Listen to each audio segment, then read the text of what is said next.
السلام علیکم ورحمۃ اللہ وبرکاتہ۔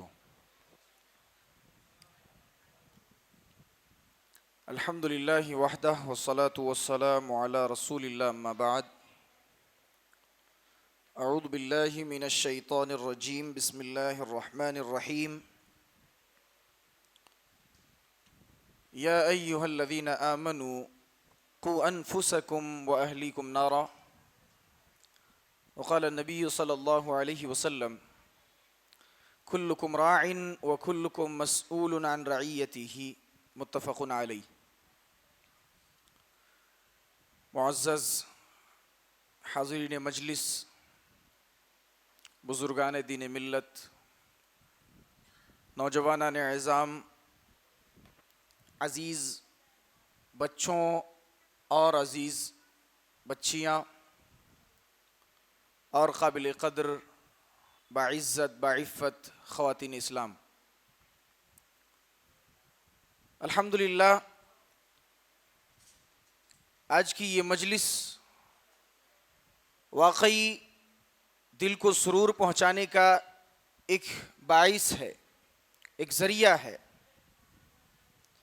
یہ دیکھ کر بڑی خوشی ہو رہی ہے کہ آج بھی ہمارے درمیان ایسے لوگ موجود ہیں جو دین سے جڑے ہوئے ہیں، جو اپنے بچوں کو دین کی تعلیم دینے کے لیے ہمیشہ کوشاں رہتے ہیں، آگے بڑھے رہتے ہیں۔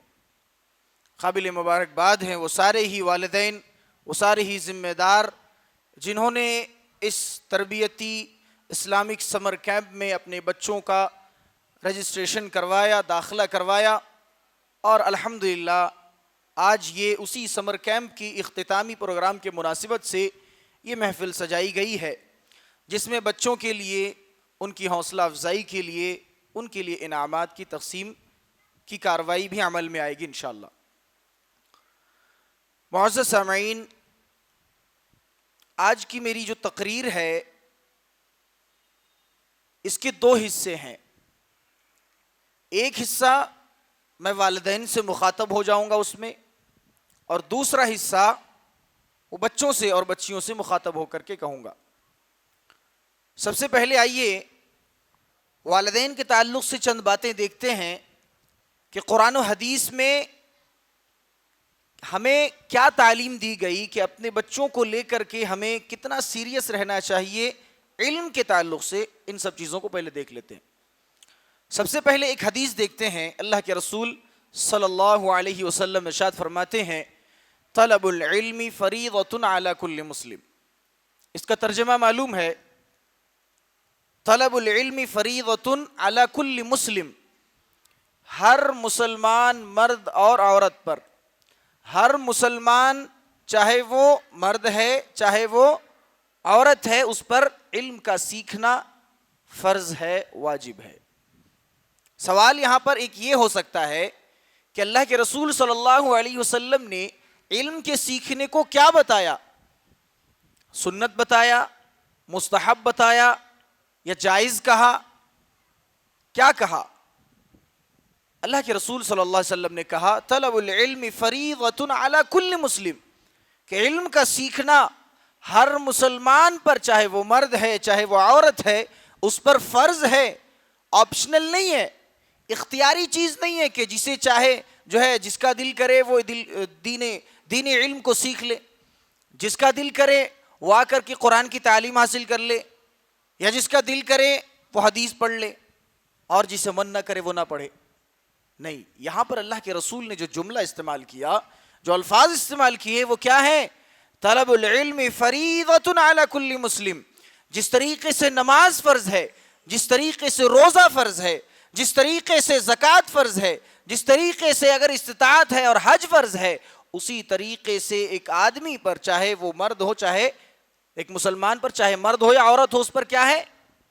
علم کا سیکھنا بھی فرض ہے۔ تو سب سے پہلے یہ معلوم ہو گیا کہ علم کیا ہے، اس کا سیکھنا فرض ہے۔ آج ہم اور آپ سال میں ایک بار ہمیں 15 دن کا وقت ملتا ہے، 15-20 دن کے لیے ہم کیا کرتے ہیں؟ بچوں کو آ کر کے مسجدوں میں لا کر چھوڑتے ہیں، علم سیکھ لیتے ہیں۔ 15 دن میں ہم سوچتے ہیں کہ پورا علم ہم سیکھ لیے 15 دن میں، اور اس کے بعد سال بھر انگلش کے لیے الگ سے کوچنگ، میتھس کے لیے الگ سے کوچنگ، سوشل کے لیے الگ سے کوچنگ، سائنس کے لیے الگ سے کوچنگ، لیکن وہیں پر جب بات آ جائے قرآن سیکھنے کی، سکھانے کی، ہمارا معاشرہ تقریباً بہت پیچھے ہے، بہت پیچھے ہے۔ یہ حقیقت ہے ہمارے اور آپ کے معاشرے کے درمیان، یہ چیز بہت واضح نظر آتی ہے کہ لوگ زیادہ علماء نظر نہیں آتے آج کل، علماء نظر نہیں آ رہے۔ کیا وجہ ہے، کیا سبب ہے کہ عالم نظر نہیں آ رہے زیادہ؟ یہی وجہ ہے کہ آج ہم اور آپ یہ 15 دن 20 دن کے کورس کر کے یا تربیتی پروگرام میں آ کر کے ہم سوچتے ہیں کیا ہم نے علم حاصل کر لیا۔ اس کو جاری رکھنا چاہیے، یہ جو سلسلہ چل رہا ہے اسے کبھی منقطع نہیں کرنا چاہیے، اس سلسلے کو کبھی ختم نہیں کرنا چاہیے۔ انسان کا جو تعلق علم سے ہوتا ہے وہ زندگی بھر رہنا چاہیے، کیونکہ یہ چیز فرض ہے، یہ کوئی آپشنل چیز نہیں ہے۔ میں بار بار کہہ رہا ہوں یہ کوئی آپشنل چیز نہیں ہے، اختیاری نہیں ہے۔ اللہ کے رسول صلی اللہ علیہ وسلم نے ہمیں اور آپ کو اختیار نہیں دیا، اختیار نہیں دیا کہ دیکھو جسے من کر رہا ہے وہ آ کر کے علم سیکھ لے اور جسے من نہیں کر رہا وہ علم نہ سیکھے، ایسا نہیں، بلکہ فرض قرار دیا۔ جب فرض ہو گیا، علم سیکھنا فرض ہو گیا، تو پھر فرض کا مطلب کیا ہوتا ہے؟ کمپلسری، جس کو نہیں چھوڑا جا سکتا، فرض قرار دے دیا گیا، تو یہ ہے علم۔ اس کے بعد دیکھیے، میں نے آپ کے سامنے ایک آیت کریمہ کی تلاوت کی، یا ایھا الذین آمنوا قوا انفسکم واہلیکم نارا۔ ہم نے پہلے یہ جان لیا کہ علم کیا ہے، فرض ہے۔ اس کے بعد آئیے اب ہم دیکھتے ہیں کہ ایک والدین کے لیے کیا، اپنے بچوں کے تئیں کیا ذمہ داریاں آتی ہیں، اپنے بچوں کے حساب سے، اپنے بچوں کے لیے ایک والدین کو کیا کرنا چاہیے اور کیا نہیں کرنا چاہیے، اس چیز کو دیکھتے ہیں۔ میرے بزرگوں، میرے نوجوان ساتھیوں، میں آپ سے مخاطب ہوں۔ اللہ رب العالمین نے قرآن حکیم کے اندر فرمایا، یا ایھا الذین آمنوا، اے ایمان والو، قوا انفسکم واہلیکم نارا، کہ اپنے آپ کو جہنم کی آگ سے بچاؤ اور اپنے گھر والوں کو جہنم کی آگ سے بچاؤ۔ اس کا کنیکشن دینی تعلیم سے کیسا ہے؟ اس کا جو کنیکشن ہے، ابھی جو میں نے آپ کے سامنے آیت کریمہ پڑھی کہ قوا انفسکم واہلیکم نارا، اپنے آپ کو اور اپنے گھر والوں کو جہنم کی آگ سے بچا لو، تو اس کا جو کنیکشن ہے یہ کہاں سے آ رہا ہے؟ دین علم کا۔ میں آپ کو بتاتا ہوں۔ اب میرا ایک سوال والدین سے، سارے والدین سے سوال ہے، خواتین سے بھی سوال ہے، کہ اگر آپ کو یہ معلوم ہو جائے کہ آپ کے گھر میں آگ لگنے والی ہے، آپ کے گھر میں آگ لگنے والی، ابھی آگ جو ہے لگی نہیں ہے، ابھی آگ جلنے والی ہے، آپ کے گھر میں آگ جل جائے گی، آپ کو معلوم ہو گیا کہ جو ہے 5-10 منٹ میں ہمارے گھر میں ہمارا گھر جل جائے گا، آگ لگ جائے گی، کیا کریں گے؟ تدابیر اختیار کریں گے نا، بچانے کے لیے کوشش کریں گے نا۔ سب سے پہلے اپنے بچوں کو باہر نکالیں گے، بچوں چلو جلدی گھر میں آگ لگنے والی ہے، بیوی کو نکالیں گے، چلو جتنے بھی لوگ ہیں، اچھی اچھی چیزیں ہیں سب نکال لیں گے، گھر میں آگ لگنے والی ہے۔ اللہ تبارک و تعالیٰ نے ہم اور آپ کو پہلے ہی بتا دیا، یا ایھا الذین آمنوا قوا انفسکم واہلیکم نارا، فرمایا اے ایمان والو، تم پہلے اپنے آپ کو جہنم کی آگ سے بچاؤ۔ جس طریقے سے تمہیں معلوم ہو جائے کہ تمہارے گھر میں آگ لگنے والی ہے تو تم پہلے سے تدابیر اختیار کرنے لگتے ہو، تم پہلے سے جو ہے اپنے گھر والوں کو، اپنے بچوں کو، بیوی کو بچانے کی کوششیں کیا کرتے ہو، اسی طریقے سے اپنے بچوں کو، اپنے گھر والوں کو جہنم کی آگ سے بچانے کی کوشش بھی کرو۔ یہ کیا ہے؟ یہ ایک ذمہ داری ہے۔ قوا انفسکم، پہلے اپنے آپ کو۔ معلوم کیا ہوا؟ آدمی خود جاہل نہ رہے، آدمی خود ان پڑھ نہ رہے، بلکہ سب سے پہلے آدمی خود علم حاصل کرے۔ جب تک وہ علم حاصل نہیں کر سکتا، جب تک اس کے اندر قرآن و حدیث کا علم نہیں، جب تک اس کے اندر رب کی معرفت نہیں، جب تک اس کے اندر نبی کی معرفت نہیں، دین کی معرفت نہیں، تب تک وہ آدمی نہیں سمجھ سکتا کہ جنت کیا ہے، جہنم کیا ہے۔ آدمی صرف سن سکتا ہے۔ تو اللہ تبارک و تعالیٰ نے کیا بیان فرمایا؟ یا ایھا الذین آمنوا قوا انفسکم واہلیکم نارا، اے ایمان والو، تم اپنے آپ کو جہنم کی آگ سے بچا لو اور اپنے گھر والوں کو جہنم کی آگ سے بچا لو۔ اے اللہ، یہ جہنم کی آگ کیسی ہے اور کیوں بچانا ہے جہنم کی آگ سے؟ اللہ تبارک و تعالیٰ فرماتا ہے، قوا انفسکم واہلیکم نارا وقودھا الناس والحجارہ وہ جہنم کی آگ ایسی ہے کہ جس کے اندر اللہ تبارک و تعالی انسانوں کو ڈالے گا اور پتھروں کو ڈالے گا۔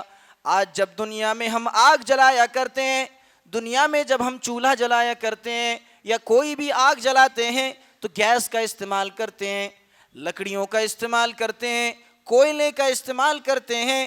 اللہ تبارک و تعالیٰ نے جو جہنم تیار کر رکھی ہے وہ کس طریقے سے اللہ جلانے والا ہے، اللہ تبارک و تعالیٰ نے اسے بھی بیان کر دیا۔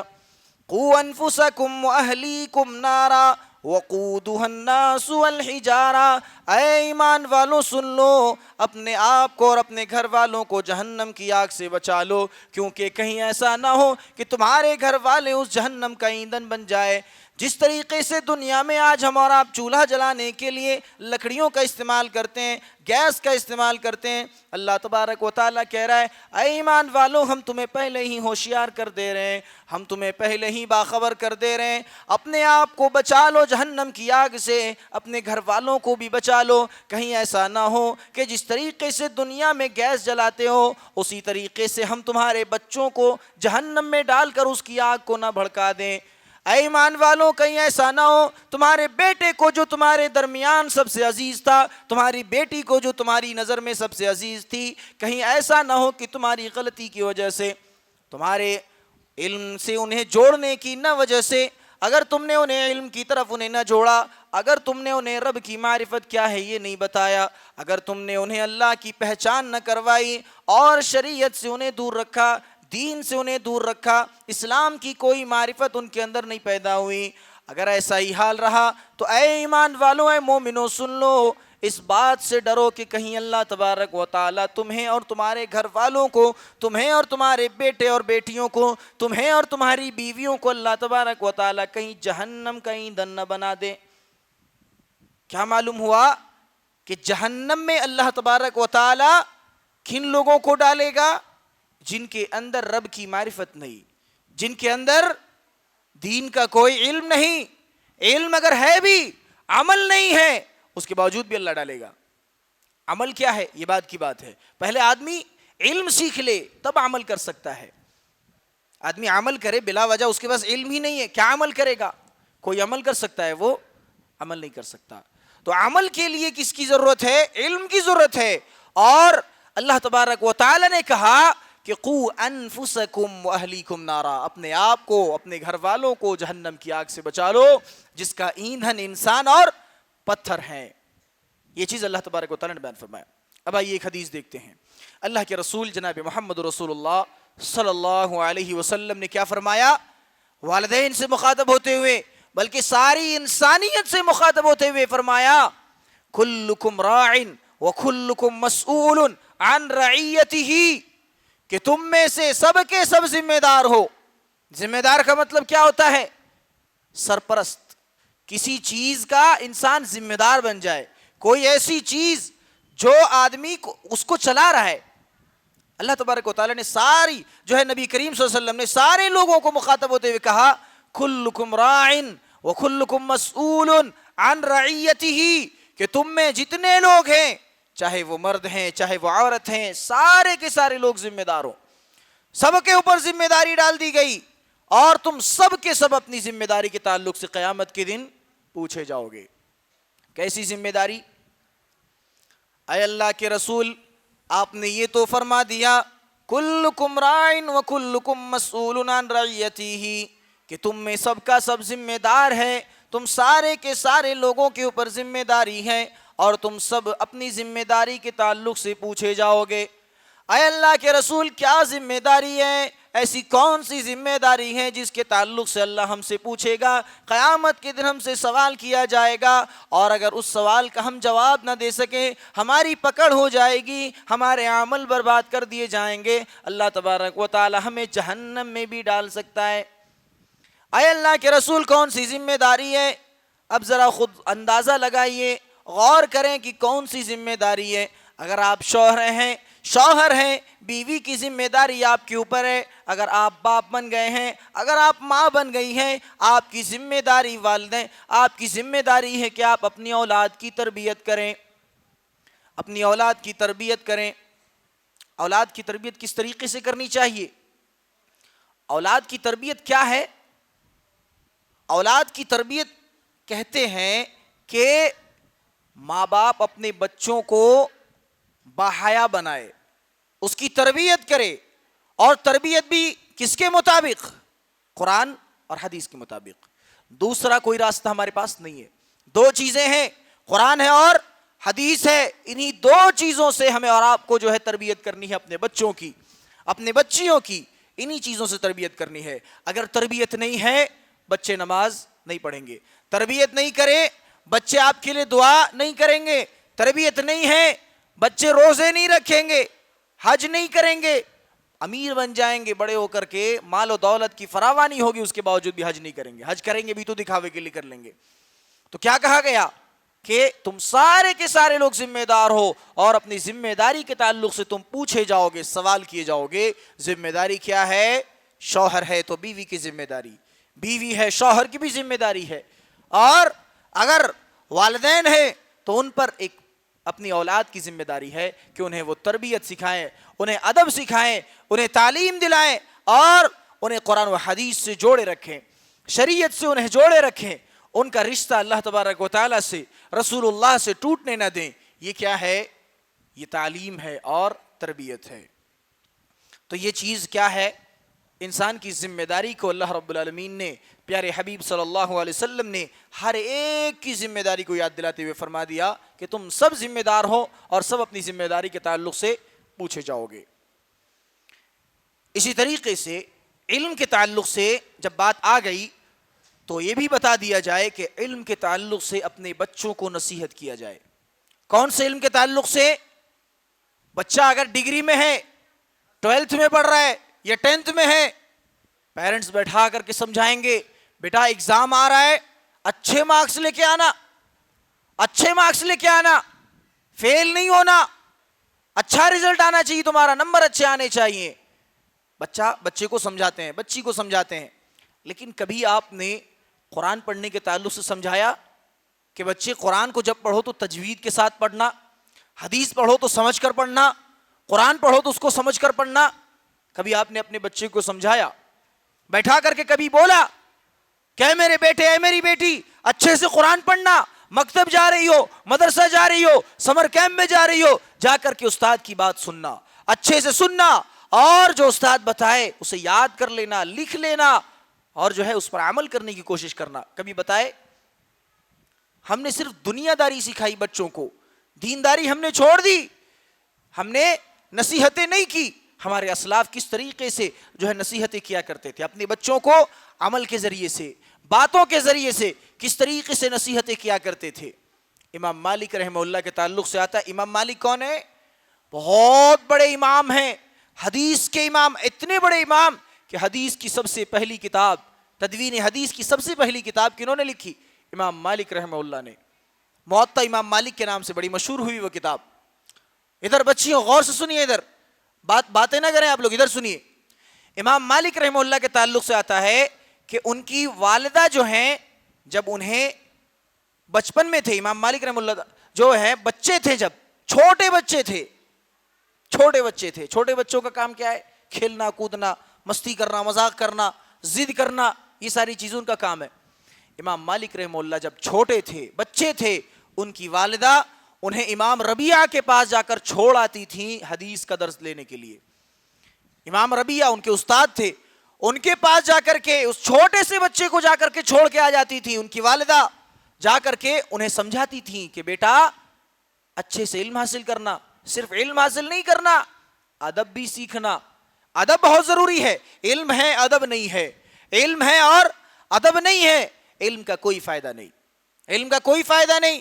اگر علم ہے اور آپ کے اندر ڈسپلن نہیں ہے، آپ کے اندر جو ہے صفائی ستھرائی کا خیال نہیں ہے، آپ کے اندر جو ہے قانون کو فالو کرنے کی کوئی تمیز نہیں ہے، آپ کے اندر ڈسپلن نہیں ہے، تو اس علم کا بھی کوئی فائدہ نہیں۔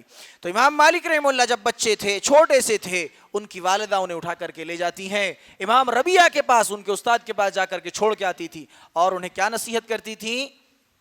دیکھیے ایک والدین کے لیے سبق ہے کہ والدہ جا کر کے امام مالک کو چھوڑ کر کے آ رہی ہیں اور نصیحت بھی کر رہی ہیں کہ میرے بیٹے علم حاصل کرنا، اور ساتھ ہی ساتھ ادب بھی سیکھنا، صرف علم سیکھ کر واپس نہیں آ جانا، بڑوں کا کس طریقے سے احترام کیا جاتا ہے، چھوٹوں پر کس طریقے سے شفقت کی جاتی ہے، اور اس اساتذہ کی کیسی عزت کی جاتی ہے، والدین کی کیسی عزت کی جاتی ہے، یہ ساری چیزیں بھی سیکھنا، صرف علم سیکھ کر کے واپس نہیں آ جانا، ادب بھی سیکھنا۔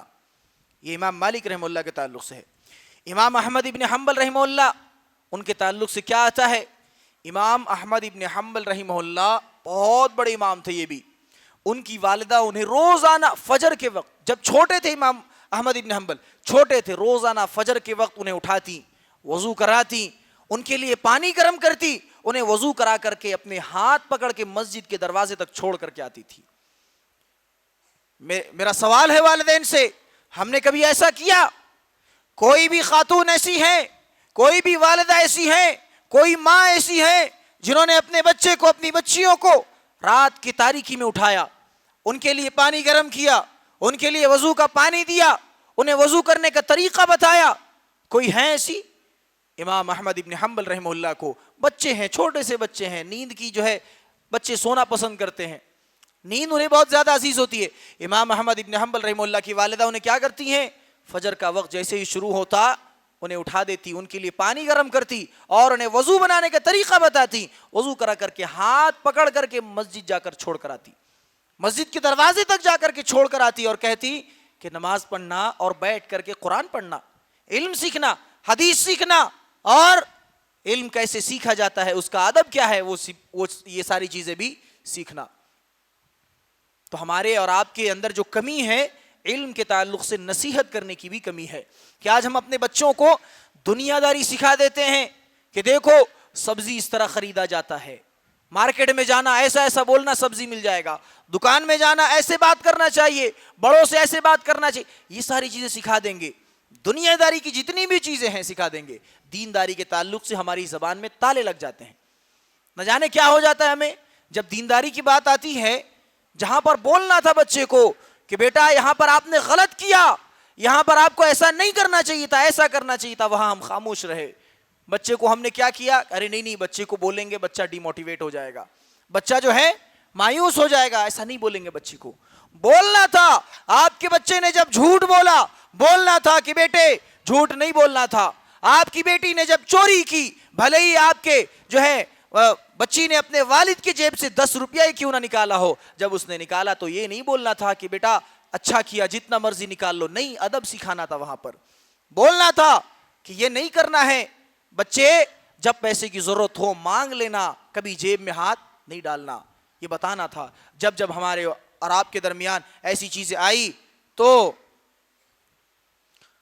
جب بھی ایسا کوئی معاملہ پیش آیا کہ جہاں پر ہمیں اور آپ کو اپنے بچوں کو نصیحت کرنی تھی، اپنے بچوں کو ادب سکھانا تھا، وہاں پر ہم نے ایسا نہیں کیا۔ تو نصیحت بھی بہت ضروری ہے۔ امام احمد ابن حنبل رحمہ اللہ کا جو ہے یہ واقعہ تھا کہ ان کی والدہ انہیں جا کر کے مسجد میں چھوڑ کر آتی تھی اور انہیں نصیحت کر کے آتی تھی، نصیحت کر کے، صرف جا کر کے چھوڑ کے آ گئے ایسا نہیں۔ آج کل بعض جگہوں پہ دیکھا کیا جاتا ہے کہ والدین آئے، بچوں کو مسجد میں رکھ دیے، واپس چلے گئے، نہ کچھ سمجھایا، نہ کوئی نصیحت کی، نہ یہ بتایا کہ بیٹا بیٹھنا اچھے سے، استاد کی ادب کرنا، استاد کا احترام کرنا، علم اچھے سے سیکھنا، کاپی قلم لے کر کے جانا۔ بعض دفعہ تو ایسا ہوتا ہے کہ بچے کتاب لے کر جا رہے ہیں یا نہیں لے کر جا رہے ہیں اس کی بھی پتہ جو ہے، اس کی بھی خبر نہیں رکھتے والدین۔ بچے کے پاس پینسل ہے کہ نہیں ہے، پین ہے کہ نہیں ہے، کاپی ہے کہ نہیں ہے، یہ بھی نہیں دیکھتے ہیں، اور بس چھوڑ کر کے چلے گئے۔ امام احمد بن حنبل رحمہ اللہ کی والدہ انہیں چھوڑ کر کے، ہاتھ پکڑ کر کے چھوڑ کر کے، وہ بھی کب؟ فجر کے وقت چھوڑ کر کے آتی ہیں اور نصیحت کرتی ہیں کہ بیٹا علم اچھے سے حاصل کرنا، اور عمل کے ذریعے سے نصیحت حاصل کرنا، عمل کے ذریعے سے بچوں کو نصیحت دینا۔ کیسے نصیحت کرنا؟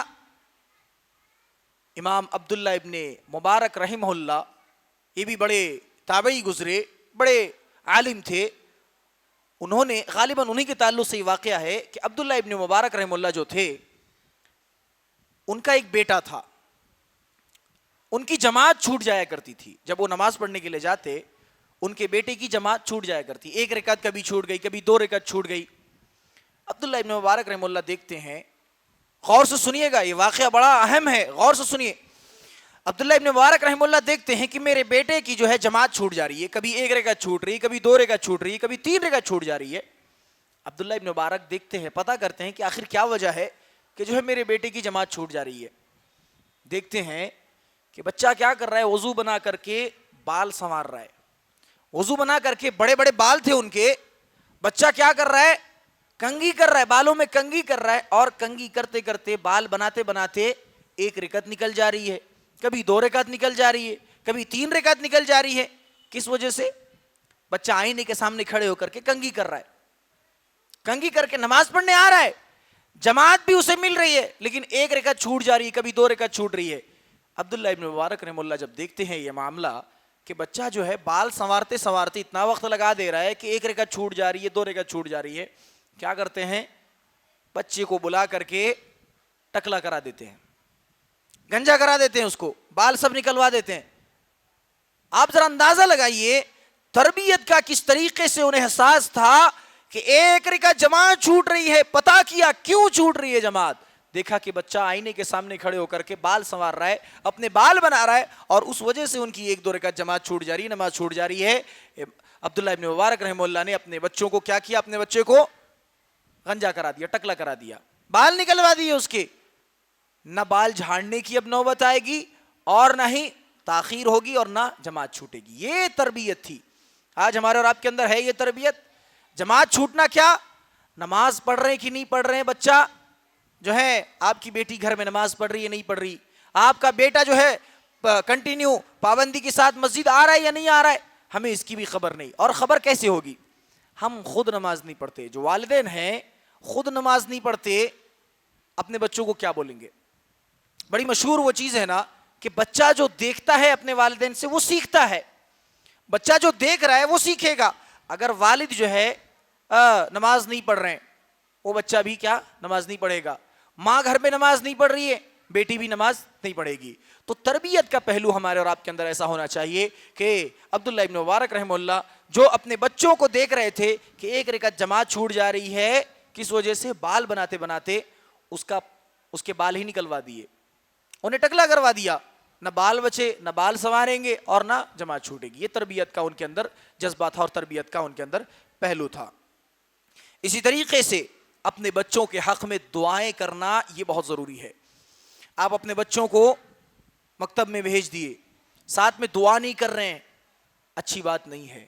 اپنے بچوں کو مکتب میں بھیج رہے ہیں، علم حاصل کرنے کے لیے بھیج رہے ہیں، دعا کا ہونا بہت ضروری ہے۔ ہم اور آپ مسلمان ہیں، ہماری پہچان ہے کہ ہم اللہ کی عبادت کرتے ہیں، اللہ سے دعا مانگتے ہیں۔ ہماری زندگی کا کوئی بھی مسئلہ ہو، ہماری زندگی کا کوئی بھی مسئلہ ہو، کوئی بھی مشکلات ہمارے سامنے آ جائے، کوئی بھی تکلیف آ جائے، ہم کس سے دعا کرتے ہیں؟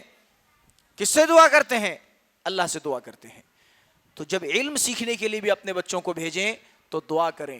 امام بخاری رحمہ اللہ، کون ہے امام بخاری رحمہ اللہ؟ قرآن کریم کے بعد سب سے اگر ٹرسٹڈ کتاب ہے، سب سے معتبر کتاب ہے، وہ بخاری شریف ہے، جس کو امام بخاری رحمہ اللہ نے لکھی ہے، حدیثوں کو جمع کر کر کے لکھا۔ امام بخاری رحمہ اللہ جب نابینا ہو گئے، ان کی آنکھوں سے بینائی چلی گئی، اندھے ہو گئے وہ، ان کی والدہ بڑی پریشان ہو جاتی ہیں، دعا کرتی ہیں اللہ سے، اے اللہ یہ میرا بچہ ہے، یہ محمد ابن اسماعیل یہ میرا بچہ ہے، اے اللہ میں اسے حدیث کا علم سکھانا چاہتی ہوں، اے اللہ تیرے نبی کی حدیثوں کو یہ اکٹھا کرے گا، اے اللہ میرا ارادہ تو بڑا اچھا ہے، میں اپنے بچے کو علم سکھانا چاہتی ہوں، لیکن اے اللہ تیری کیا مرضی ہے، تو نے اس سے بینائی چھین لی، اس کی آنکھوں سے روشنی چلی گئی ہے، اے اللہ میرا یہ بیٹا اندھا ہو گیا ہے، اے اللہ میں تجھ سے دعا کرتی ہوں۔ ایک ماں کی زبان سے دعا نکل رہی ہیں، ایک ماں کی آنکھوں سے آنسو ٹپک رہے ہیں، اور ہاتھ ہواؤں میں بلند ہیں، اور اللہ رب العالمین سے دعائیں کر رہی ہیں، اے اللہ یہ میرا بچہ ہے، محمد ابن اسماعیل ہے، یہ میرا بیٹا ہے، میں اسے علم حاصل کرنا چاہتی ہوں، میں اسے تعلیم دینا چاہتی ہوں، تیرے نبی کی حدیثیں یاد کروانا چاہتی ہوں، اے اللہ لیکن میرا بچہ نابینا ہے، میرا بچہ اندھا ہے، اس کی آنکھوں سے بینائی چلی گئی ہے، اے اللہ میں تجھ سے دعا کرتی ہوں، میں تجھ سے تڑپ کر آج مانگتی ہوں کہ اللہ تو میرے بچے کی بینائی واپس کر دے۔ اے اللہ میرے بیٹے کی آنکھوں سے جو تو بینائی چھین چکا ہے، اے اللہ تو روشنی واپس کر دے اور میرے بیٹے کی آنکھوں میں تو بینائی دے دے تاکہ میرا بیٹا دیکھ سکے اور تیرے نبی کا حدیث حاصل کر سکے، علم حاصل کر سکے۔ امام بخاری رحمہ اللہ کی والدہ نے جب ان کے لیے دعا کی، اللہ تبارک و تعالی نے اس ماں کی دعا اپنے بیٹے کے حق میں قبول فرمائی، اور امام بخاری رحمہ اللہ کو ایسی ذہانت سے نوازا، ایسی جو ہے بینائی سے نوازا کہ آج جب کبھی حدیث کی بات آتی ہے، آج جب کبھی حدیثوں کا تذکرہ ہوتا ہے اور اگر کہیں لکھا گیا کہ یہ حدیث بخاری شریف کے اندر موجود ہے، کوئی بھی آدمی انگلی نہیں اٹھاتا، کوئی بھی سوال نہیں اٹھاتا کہ یہ حدیث صحیح ہے یا نہیں ہے، کہیں یہ حدیث ضعیف تو نہیں ہے، کہیں یہ حدیث موضوع تو نہیں ہے، کہیں یہ حدیث قابل اعتبار تو نہیں ہے۔ اللہ کے رسول صلی اللہ علیہ وسلم کی جب کوئی بات آ جائے اور امام بخاری کا حوالہ آ جائے کہ یہ امام بخاری رحمہ اللہ نے اپنی کتاب کے اندر نقل فرمایا ہے، ساری زبانیں خاموش ہو جاتی ہے۔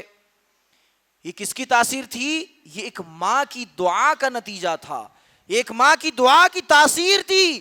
ایک ماں نے اپنے بیٹے کے حق میں دعا کی، ماں نے اپنے بیٹے کے لیے اللہ رب العالمین کے سامنے ہاتھ پھیلائے، اپنے آنکھوں سے 2 آنسو کے قطرے بہائے اور اپنے بیٹے کے لیے اللہ سے دعا کی کہ اللہ میرے بیٹے کو تو بینائی واپس کر دے۔ ڈاکٹر کو نہیں دکھایا، حکیموں کو نہیں دکھایا، بھروسہ کس پر تھا؟ اللہ پر تھا۔ اللہ سے دعا کی، والدہ نے، ماں نے اللہ سے دعا کی، اور ماں کی دعا میں ایسی تاثیر ہوتی ہے۔ اپنے بچے کے لیے اگر ماں دعا کرتی ہے اس میں تاثیر ہوتی ہے، اللہ اسے قبول کرتا ہے۔ امام بخاری رحمہ اللہ کی بینائی اللہ نے لوٹا دی اور انہیں بہت بڑا محدث بنایا، اتنا بڑا محدث بنایا کہ آج تک ان جیسا محدث زمانے نے نہیں دیکھا۔ امام بخاری رحمۃ اللہ جیسا محدث اور ان جیسا حدیثوں کو یاد کرنے والا، حدیثوں کو جمع کرنے والا آج تک دنیا نے نہیں دیکھا۔ ماں کی دعا کا یہ نتیجہ تھا۔ اور حرم کے اندر ایک امام کھڑے ہو کر کے خطبہ دیتے ہیں، حرم کے اندر، مسجد حرام کے اندر ایک امام کھڑے ہو کر کے خطبہ دے رہے ہیں۔ کیا خطبہ دے رہے ہیں؟ اس میں ایک واقعہ بتاتے ہیں، ایک واقعہ بتاتے ہیں۔ امام حرم کیا ایک واقعہ بتاتے ہیں۔ کون سا واقعہ بتاتے ہیں؟ اے لوگوں، اے ساتھیوں سنو، بچپن کا ایک واقعہ ہے۔ ایک گھر میں ایک بچہ تھا، بڑا شرارتی بچہ تھا، بڑا نٹکھٹ تھا، بڑا ہی بدمعاشی کیا کرتا تھا، بڑا شریر بچہ تھا۔ ایک دفعہ اس کے گھر میں مہمان آئے، اس کے گھر میں مہمان آئے، اس کی ماں نے بڑی ہی محنتوں سے کھانا تیار کیا، اس کی ماں نے بڑی ہی محنتوں سے، بڑی مشقتوں سے مہمان کے لیے کھانا پکایا، خون پسینہ بہا کر کے کھانا تیار کیا، گرمی میں چولہے کے سامنے جل کر کے ماں نے کھانا پکایا۔ وہ بچہ چونکہ بڑا شریر تھا، بچہ بڑا بدمعاش تھا، اس بچے نے کیا کیا؟ ماں کی محنت پر پانی پھیر دیا۔ اس نے بنائے کھانے پر آ کر کے دھول ڈال دی، مٹی ڈال دی۔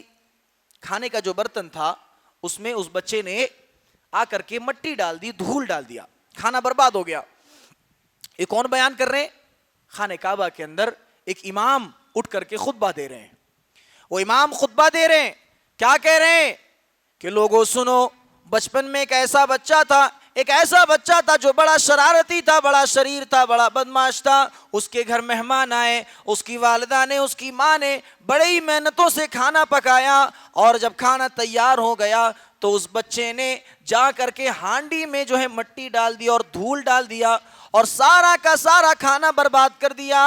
اے لوگوں سنو سنو، جب اس بچے نے ایسا کام کیا تو اس ماں نے اس بچے کو ایسی بددعا دی، ایسی بددعا دی کہ اس کی زبان سے جملے نکلے کہ جا تجھے اللہ حرم کا امام بنا دے۔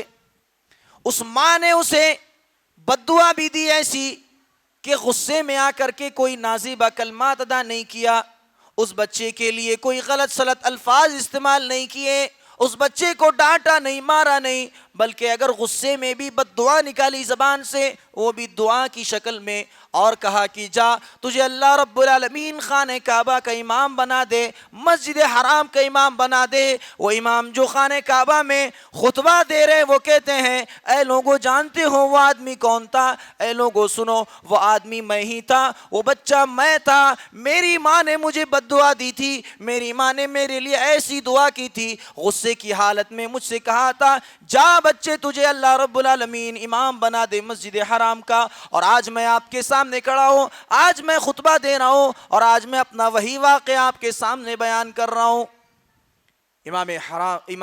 اور یہ کون تھے؟ یہ کون امام حرم ہے؟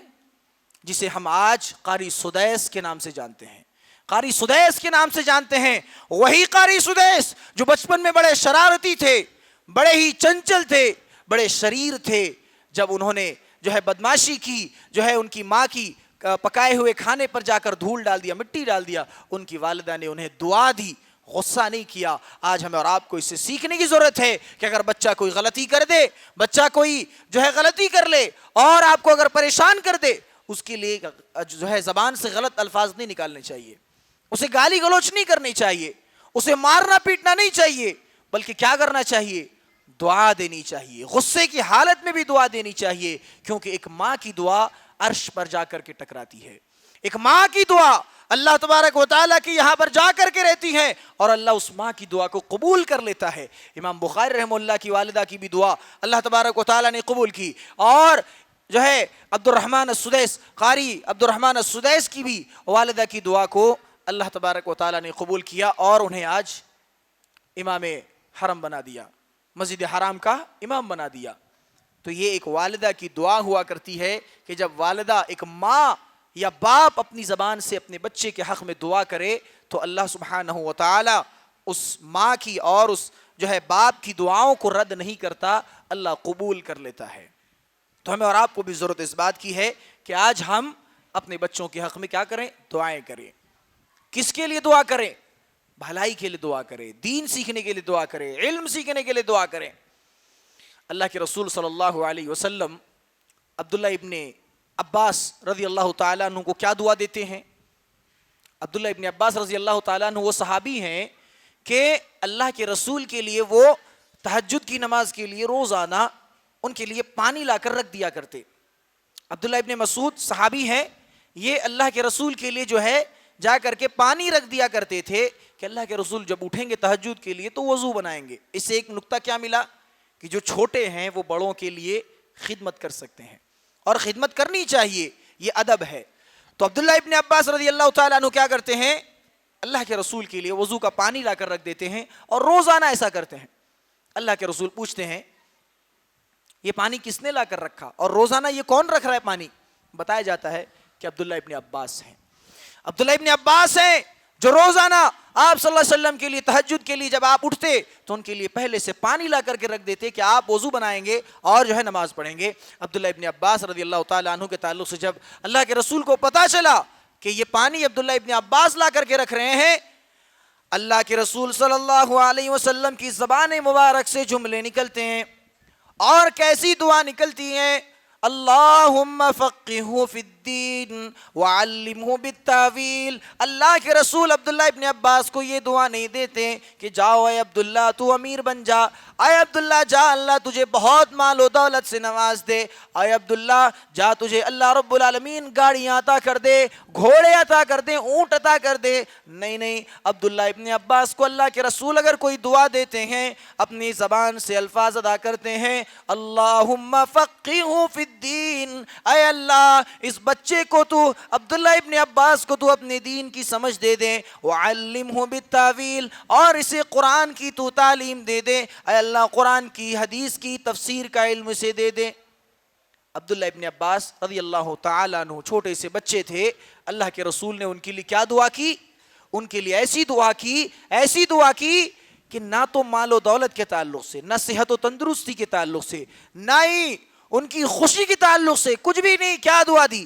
دو جملے نکالے، اللہم فقہہ فی الدین، اے اللہ اس بچے کو تو دین کا علم دے دے، وعلمہ بالتاویل، اے اللہ اسے تو قرآن کا علم دے دے، تفسیر کا علم دے دے۔ یہ اللہ کے رسول صلی اللہ علیہ وسلم نے عبداللہ ابن عباس کو دعا دی، اور اللہ تبارک و تعالیٰ نے قرآن حکیم کے اندر ہمارے اور آپ کے لیے اور اللہ کے رسول صلی اللہ علیہ وسلم کو جو دعا سکھلائی وہ کیسی دعا تھی؟ کبھی یہ دعا نہیں سکھلائی اللہ نے کہ جو ہے مال و دولت حاصل کر لینا. اللہ کے رسول کو یہ نہیں کہا کہ اے نبی آپ مال و دولت حاصل کرنے کے لیے مجھ سے دعا کر لیجئے, یہ میں دعا سکھا رہا ہوں آپ کو. کبھی یہ نہیں کہا کہ اللہ کے نبی آپ جو ہے اچھا گھر بنانے کے لیے دعا کر لیجئے. نہیں, دعا کیا سکھلائی؟ آج یہ ہمیں جاننے کی بہت ضرورت ہے, بہت ضرورت ہے. آج ہم اپنے بچوں کو جو تربیت کر رہے ہیں, اپنے بچوں کی تربیت کر رہے ہیں, ان کی اصلاح بھی کر رہے ہیں, تو اس طریقے سے کہ ہم صرف انہیں بتاتے ہیں کہ دیکھو پیسہ ہے تو سب کچھ ہے, پیسہ نہیں ہے تو کچھ بھی نہیں. پیسہ ہے تو سب کچھ ہے, پیسہ ہے تو رشتے بھی اچھے ملیں گے, پیسہ ہے نوکری بھی اچھی ملے گی, پیسہ ہے تو عزت بھی ملے گی, شہرت بھی ملے گی, اور لوگ آپ کو سلام بھی کریں گے. پیسہ نہیں ہے تو کچھ بھی نہیں. یہ جو مائنڈ سیٹ ہمارے اور آپ کے اندر ہے, یہ جو مینٹالٹی ہمارے اندر ہے, اور اسی چیز کو ہم اپنے بچوں کے اندر بھی ڈال رہے ہیں, یہ کتنا غلط ہے. قرآن و حدیث کی روشنی میں دیکھیے, اللہ تبارک و تعالیٰ کو اگر یہی سب چیزیں سکھانی ہوتی, وہ قرآن میں ہمیں دعا سکھلا دیتا. مال و دولت دینے والا کون؟ اللہ ہے. خزانے کس کے پاس؟ اللہ کے پاس. اللہ نے یہ دعا نہیں سکھلائی کہ جو ہے مال و دولت کے تعلق سے تم دعا کر لینا, مالدار بن جانا دعا کر کے.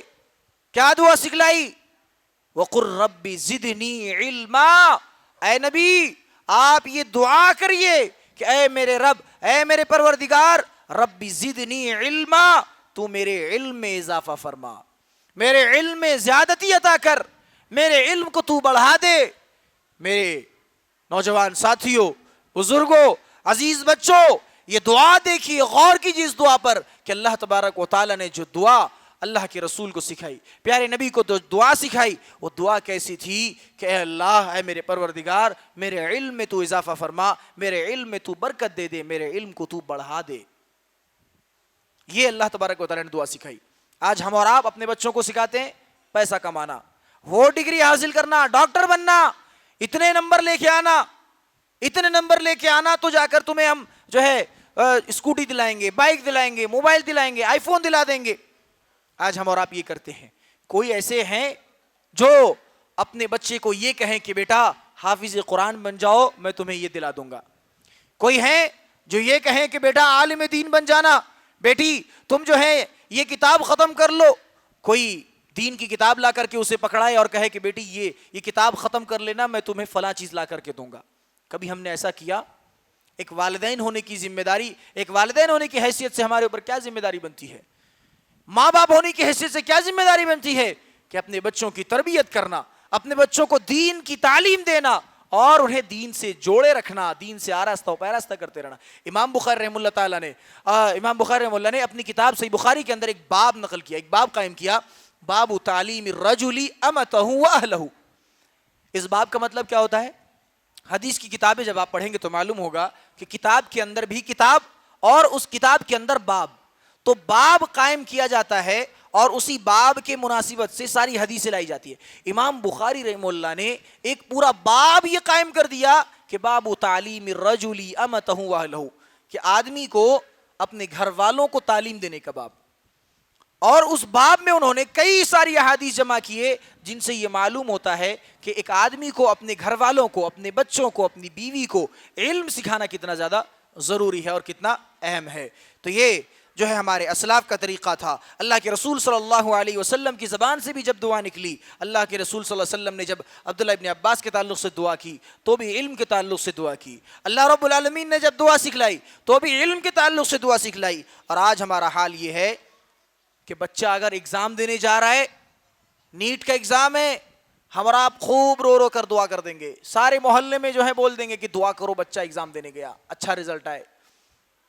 بچہ اگر مدرسہ جا رہا ہے تو کبھی ہم نے یہ نہیں کہا, اگر بچہ مدرسہ جا رہا ہے کبھی ہم نے یہ نہیں کہا کہ میرا بیٹا فلاں مدرسے میں جا رہا ہے, اس کے لیے دعا کرنا, اللہ سے دعا کرنا کہ اسے زیادہ سے زیادہ اللہ علم دے, ثابت قدمی عطا کرے اور اس کے علم میں اضافہ فرمائے. کبھی ہم نے ایسا نہیں کیا. آج ہمارا اور آپ کا حال ہی یہی ہے کہ ہم جب کمپیئر کرتے ہیں دو چیزوں کو, جب دینی علم کا کمپیریزن دنیاوی علم سے ہوتا ہے تو ہم بچوں کو یہی سکھاتے ہیں کہ زیادہ اہم اور امپورٹنٹ کیا ہے؟ دنیاوی علم ہے. ڈاکٹر بن جاؤ کام آئے گا, انجینئر بن جاؤ یہ تمہارے لیے کام آئے گا.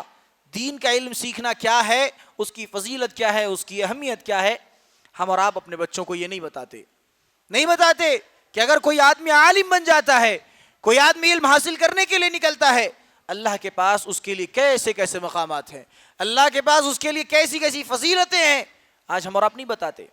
ڈاکٹر بننے کا فائدہ بتا دیں گے کہ بیٹا ڈاکٹر بن جاؤ، 1 مہینے میں سیلری 1 لاکھ، انجینئر بن جاؤ سیلری 1 لاکھ۔ کبھی ہم نے یہ بتایا کہ اگر عالم بن گئے تو اللہ کے رسول صلی اللہ علیہ وسلم کی حدیث ہے، خیرکم من تعلم القرآن وعلمہ، دنیا میں سب سے بہترین آدمی وہ ہے جو قرآن کا علم سیکھے اور قرآن کا علم سکھائے۔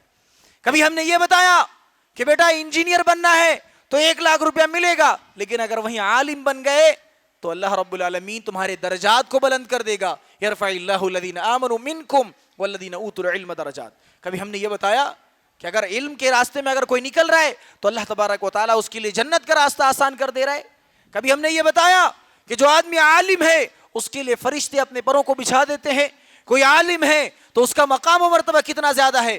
ہم نے کبھی یہ بتایا، ہم نے ہمیشہ دنیا داری کو ترجیح دی، ہم نے ہمیشہ دنیا کی جو ہے مال و متاع کو، دنیا کی زیب و زینت کو، دنیا کی عیاشیوں کو، دنیا کی رنگینیوں کو، اور صرف دنیا دنیا دنیا اور صرف دنیا ہی کی طرف ہم نے اپنے بچوں کو توجہ دلائی، کبھی ہم نے دین کی طرف توجہ نہیں دلائی۔ اور یہی حال ہوتا ہے جب ہم اپنے بچوں کی تربیت ڈھنگ سے نہیں کر پاتے، انہیں دین کے بارے میں نہیں بتا سکتے، انہیں جب ہم دینی علم حاصل نہیں کرا سکتے، تو وہی بچے بڑے ہو کر کے آپ کی بھی قدر نہیں کرتے، والدین کی بھی قدر نہیں کرتے۔ عزت کیا ہوتا ہے، احترام کیا ہوتا ہے، بچوں کو نہیں معلوم۔ کیوں؟ آپ کی غلطی، والدین کی غلطی، آپ نے انہیں دور رکھا، دین سے انہیں دور رکھا، شریعت سے دور رکھا، اسلام سے دور رکھا، نبی کریم صلی اللہ علیہ وسلم کے حکام و فرامین سے دور رکھا، رب کے کلام سے دور رکھا، نبی کی حدیث سے دور رکھا۔ جب آپ نے انہیں دین سے دور کر دیا، اللہ تبارک و تعالیٰ نے بھی آپ سے ان کو دور کر دیا۔ جن بچوں کو آپ سب سے عزیز رکھتے تھے، ایک خروش آ جائے، ایک چوٹ لگ جائے تو آپ کی جان نکل جاتی ہے۔ اللہ تبارک و تعالیٰ کے جب کلام سے، اللہ کے نبی کی حدیثوں سے جب آپ نے انہیں دور کر دیا، اللہ تبارک و تعالیٰ نے بھی آپ کے بچوں کو آپ سے دور کر دیا۔ دیکھیے سماج کا جائزہ لیجیے، معاشرے کا ذرا جائزہ لیجیے اور دیکھیے کہ جو بچے عالم دین نہیں ہیں، یا جن بچوں کے پاس یا جن لوگوں کے پاس علم کی سمجھ نہیں ہے، دین کی سمجھ نہیں ہے، وہ بچے اپنے بڑوں کا کیسا جو ہے احترام کرتے ہیں۔ یہ کوئی برا ماننے والی بات نہیں ہے، یہ کوئی غلط سمجھنے والی بات نہیں ہے، ہر وہ بات یہاں پر جو ہو رہی ہے قرآن و حدیث کی روشنی میں ہو رہی ہے۔ اللہ رب العالمین نے ہمیں کیا بتایا، رسول اللہ نے ہمیں کیا بتایا، کلکم راعٍ وکلکم مسئول عن رعیتہ۔ ذمہ داری ہماری ہے کہ ہم اپنے بچوں کو آخرت کی طرف رغبت دلائیں، اپنے آپ کو اور اپنے گھر والوں کو جہنم کی آگ سے بچائیں۔ کیسے جہنم کی آگ سے بچائیں گے؟ اپنے بچوں کو ڈاکٹر اور انجینئر بنا کے جہنم کی آگ سے بچائیں گے؟ اپنے بچوں کو دنیا داری سکھا کر کے، بزنس کا طریقہ بتا کر کے جہنم کی آگ سے بچا سکتے ہیں؟ اگر یہی حال جو ہے تھا اور بزنس سکھا کر کے ہی اپنے آپ کو اور اپنے گھر والوں کو جہنم کی آگ سے بچانا تھا، تو اللہ کے رسول کب کا بتا کر جا چکے ہوتے، کب کا بتا کر کے جا چکے ہوتے کہ لوگوں بزنس میں بہت دھیان دینا۔ اس دنیا کے سب سے بڑے بزنس مین، اس دنیا کے سب سے بڑے ڈاکٹر، اس دنیا کے سب سے بڑے عالم کون ہیں؟ جناب محمد رسول اللہ صلی اللہ علیہ وسلم۔ وہ ڈاکٹر بھی ہیں، حکیم بھی ہیں، اور سائنٹسٹ بھی ہیں، انجینئر بھی ہیں، اللہ کے رسول سب ہیں۔ اس کے باوجود بھی ہمیں تعلیم کیا دی، امت کو تعلیم کیا دی کہ لوگوں دین کے تعلق سے دیکھنا۔ اللہ رب العالمین نے جس کا مقام و مرتبہ بلند کیا، وہ کس کا؟ جو دین سے جڑے ہوئے ہیں ان کا مقام و مرتبہ بلند کیا۔ تو میرے بھائیوں، آج ہمیں اور آپ کو ضرورت اس بات کی ہے کہ اپنے بچوں کو دینی اداروں میں داخلہ کرائیں، اپنے بچوں کو دینی تعلیم سے جوڑے رکھیں، انہیں دین کے تعلق سے بتائیں کہ علم سیکھنے کی فضیلت کیا ہے، انہیں بتائیں کہ علم سیکھنے کا مقام و مرتبہ کیا ہے، اللہ کے نزدیک، رسول کے نزدیک ان کا مقام و مرتبہ کیا ہے۔ جب تک ہم اور آپ کسی چیز کے بارے میں بتائیں گے نہیں، بچے سمجھ نہیں سکتے۔ آپ کو جب کسی چیز کے بارے میں بتانی ہوتی ہے، کسی چیز کی فضیلت بیان کرنی ہوتی ہے، کسی چیز کی اہمیت بیان کرنی ہوتی ہے، تو اس کے بارے میں پہلے بچوں کو بتاتے ہیں۔ تو جب تک آپ شریعت کے بارے میں نہیں بتائیں گے، دین کے بارے میں نہیں بتائیں گے، تب تک بچے بھی نہیں سمجھ سکتے۔ اور اسی طریقے سے ایک آخری بات بیان کر کے اپنی بات کو ختم کرتا ہوں۔ اللہ رب العالمین نے علم کی اہمیت کو ذرا غور سے سنیں. آپ لوگوں نے 15 دن تک یہاں پر آ کر کے سمر کیمپ میں علم سیکھا اور حدیثیں یاد کی، دعائیں یاد کی، نماز کا طریقہ، وضو کا طریقہ، سونے کے آداب، کھانے پینے کے آداب، یہ ساری چیزیں آپ لوگوں نے پڑھی ہوں گی. تو اس سے جو آپ علم سیکھ رہے ہیں اس کا مقام کتنا زیادہ ہے، آپ سن کر خوش ہو جائیں گے، سن کر خوش ہو جائیں گے. والدین سے بھی میں مخاطب ہوں اور بچوں سے بھی، کہ اللہ تبارک و تعالی نے جب اس دنیا میں سب سے پہلے آدمی کو پیدا کیا، حضرت آدم علیہ السلام کو، حضرت آدم علیہ السلام کو جب اس دنیا میں پیدا کیا تو اللہ نے جو عزت افزائی سب سے پہلے کی، انہیں جو عزت دی سب سے پہلی، وہ کس بنیاد پر دی؟ کیسی عزت دی اللہ تبارک و تعالی نے؟ حضرت آدم کو پیدا کیا، فرشتوں کو حکم دیا کہ سجدہ کرو. کیا کرو؟ آدم کا سجدہ کرو. کیوں سجدہ کرو؟ کیونکہ آدم کے پاس علم ہے، آدم کے پاس علم ہے. فرشتے کون ہیں؟ نوری مخلوق ہیں. آدم کون ہے؟ مٹی سے بنائے گئے ہیں. لیکن نوری مخلوق کو اللہ حکم دے رہا ہے کہ جو مٹی سے بنا ہوا ہے آدم، اس کا تم سجدہ کرو. کیوں؟ کیونکہ اس کے پاس علم ہے، اس کے پاس علم ہے. اللہ نے دونوں سے سوال کیا، فرشتوں سے بھی سوال کیا کہ بتاؤ یہ ساری چیزوں کے نام تمہیں معلوم ہے، بتاؤ. اور جو ہے حضرت آدم علیہ السلام سے بھی سوال کیا کہ تم بتا دو. تو حضرت آدم نے بتا دیا. اللہ تبارک و تعالی نے اسی علم کی وجہ سے حضرت آدم علیہ السلام کو اتنا بلند مقام دیا، اتنا مقام و مرتبہ دیا کہ فرشتوں سے ان کا سجدہ کروا دیا. تو آپ لوگ دین سے جڑے ہوئے ہیں تو اس چیز کو حقیر نہ جانے. آپ لوگ دین سے جڑے ہوئے ہیں، اس چیز کو کمتر نہ جانے، اس چیز کو کوئی معمولی چیز اور چھوٹی چیز نہ سمجھیں. یہ دین شریعت کا دین ہے.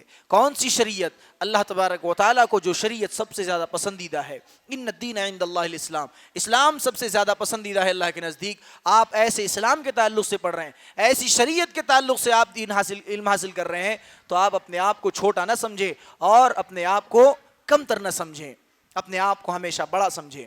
آپ کی عزت، آپ کا وقار، آپ کا مقام و مرتبہ، آپ کا رتبہ کس کے نزدیک ہے؟ اللہ کے نزدیک اور اس کے رسول کے نزدیک ہے. تو جب آپ کو اللہ رب العالمین اور اللہ کے رسول صلی اللہ علیہ وسلم عزت دے رہے ہیں تو پھر دنیا والوں کی عزت کی ضرورت نہیں ہے. لہذا میرے بھائیوں، ہمیں اور آپ کو ضرورت اس بات کی ہے کہ ہم اپنے بچوں کو دین کی طرف آراستہ و پیراستہ کرائیں، اور بچوں کو بھی ضرورت ہے کہ اپنے اندر دینی علم کا جذبہ پیدا کریں. آئیے اللہ رب العالمین سے دعا کرتے ہیں کہ اللہ تبارک و تعالی ہم تمام لوگوں کو کئی سنی باتوں کو سمجھنے اور ان پر صحیح عمل کرنے کی توفیق عطا فرما. اللہ رب العالمین ہم تمام لوگوں کے دلوں میں شرعی علم کی اہمیت اور اس کی فضیلت کا جو ہے اندازہ لگانے کی توفیق عطا فرما. اللہ رب العالمین ہم تمام لوگوں کو دین سے جڑنے کی توفیق عطا فرما. اللہ رب العالمین ہم تمام لوگوں کو جو ہے نیک اعمال کرنے کی توفیق عطا فرما. آمین. سبحانک اللہم و بحمدک، اشہد ان لا الہ الا انت، استغفرک و اتوب الیک.